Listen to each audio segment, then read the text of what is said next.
Hello दोस्तों, good morning. मैं कमलेश कुमार आज आप लोग के बीच में फिर उपस्थित हूं। क्लास 10th का 5 नंबर पूछे जाने वाले क्वेश्चन, जो ये क्वेश्चन पूछा हुआ है। तो चलिए आज हम लोग देखते हैं कि इसको कैसे हल किया जाता है। आज गोला और बेलन लेकर आया हूं, ठीक है। यहां दिया हुआ है कि एक बर्तन खोखले अर्धगोले के रूप का है। तो सबसे पहले क्या करेंगे, एक अर्धगोला बना लेंगे। एक अर्धगोला बना लिए, ये हमारा क्या हो गया, अर्धगोला हो गया, ठीक है। कह रहा है कि एक बर्तन खोखले अर्धगोले रूप का है जिसके ऊपर एक खोखला बेलन खड़ा है। इसके ऊपर दोस्त एक बेलन खड़ा है, इसके ऊपर क्या है, एक बेलन है। हमने क्या किया, इसके ऊपर एक बेलन बना दिया, ठीक है। अब यहां पर देखेंगे, यहां से यहां टोटल व्यास हो जाता है। यदि हम यहां से लेंगे तो हमारा क्या हो गया, त्रिज्या। यदि नीचे भी हम खींचेंगे तो फिर क्या हो जाएगा, ये भी हमारा त्रिज्या होगा। अब इसको भी, बेलन को भी देखिए, हम यहां से यहां मिला देते हैं। ये भी यहां से यहां क्या हो गया, त्रिज्या हो गया। यहां से यहां काची हो गया, बेलन की ऊंचाई हो गया, ठीक है। और ये हमारा अर्धगोला जो बना है, आप इसको मान भी सकते हैं, PQRMNS जो भी मानना है मान सकते हैं। तो चलिए यहां हम लोग देखते हैं। अब हमारा डायग्राम सेट हो गया। कहा एक बर्तन खोखले अर्धगोले रूप का है जिसके ऊपर एक खोखला बेलन खड़ा है। तो सबसे पहले अर्धगोला बनाए, अर्धगोला के ऊपर एक बेलन बनाए।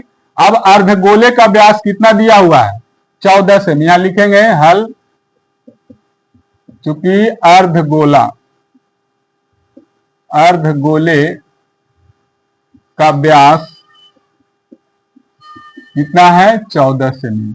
तो त्रिज्या कितना हो जाएगा, त्रिज्या हो जाएगा 14/2 यानी 7 सेमी। अब बर्तन की कुल ऊंचाई कितना दिया हुआ है, बर्तन की कुल ऊंचाई दिया हुआ है 13 सेमी। बर्तन की कुल, इसका मतलब है कि ये जो अर्धगोला था से और ऊपर बेलन था से, इस सभी के मिलाकर कुल ऊंचाई कितना दिया हुआ है, इसका कुल ऊंचाई दिया हुआ है यहां से यहां तक, यहां से यहां तक की कुल ऊंचाई कितना दिया हुआ है, 13 सेमी दिया हुआ है। कितना दिया हुआ है, 13 सेमी। अब देखिए 7 सेमी हमारा ये त्रिज्या निकल गया। ये कितना निकल गया, 7 सेमी। तो ये यदि 7 सेमी हुआ तो ये भी तो अर्धगोला, जैसे यहां ध्यान दीजिएगा, यदि हम ये अर्धगोला बनाए तो अर्धगोला बनाए तो ये भी त्रिज्या हुआ, तो ये भी हमारा क्या हो जाएगा, त्रिज्या ही हो जाएगा, ठीक है। क्योंकि गोला को इस तरह से घुमाएं। अब देखिए, चाहे इसको ऐसे काट दिए तो व्यास हो गया, इधर काट दिए तो ये आधा त्रिज्या हो गया, फिर इधर काट दिए तो ये भी त्रिज्या हो गया। तो ये हमारा भी त्रिज्या हो सकता है, होगा। ये कितना हो गया, ये भी हमारा कितना हो गया, 7 सेमी। अब पहले से कुल ऊंचाई कितना दे रखा था, 13 सेमी दे रखा था। ओकरा में अब हम 7 सेमी घटा देंगे तो हमारा बेलन की ऊंचाई निकल जाएगा। तो यहां लिखेंगे, इसलिए बेलन की ऊंचाई कितना हो जाएगा, बेलन की ऊंचाई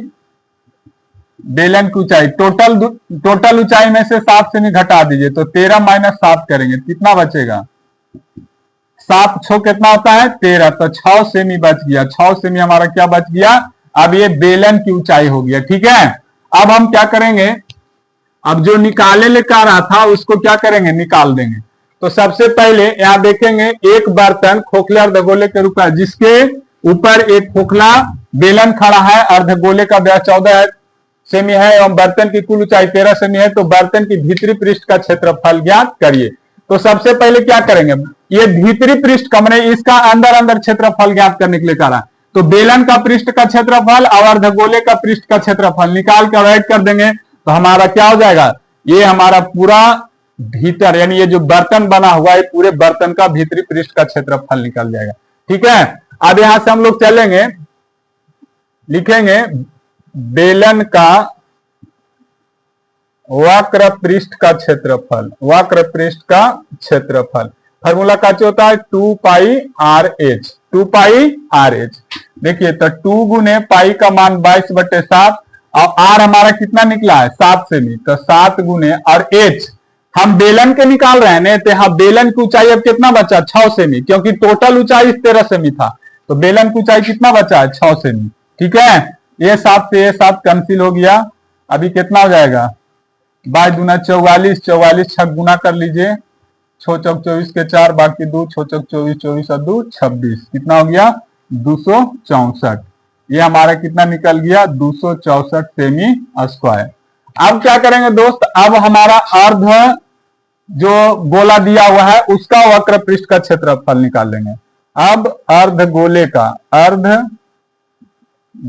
का वक्र पृष्ठ का क्षेत्रफल, इसका फॉर्मूला क्या होता है 2 पाई आर स्क्वायर। क्या हुआ 2 पाई आर स्क्वायर, कितना हो जाएगा 2 गुने 22/7 गुने आर कितना दिया हुआ है 7 दिया हुआ है, तो 7 के स्क्वायर कर दिए। ठीक है, अब यहां हम लोग देखेंगे कितना हो जाएगा 2 गुने 22/7 गुने 7 का स्क्वायर होगा तो 7 7 कितना हो जाएगा 49 हो जाएगा।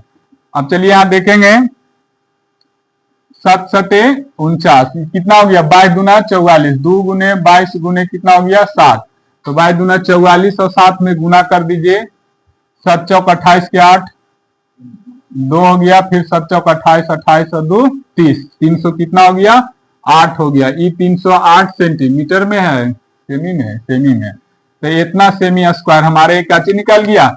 ये देखिए यहां निकला बेलन का वक्र पृष्ठ का क्षेत्रफल और यहां निकाल दिए अर्ध गोला का वक्र पृष्ठ का। अब हमसे पूछ रहा था कि उसका आंतरिक यानी बर्तन के भीतरी पृष्ठ का क्षेत्रफल क्या होगा।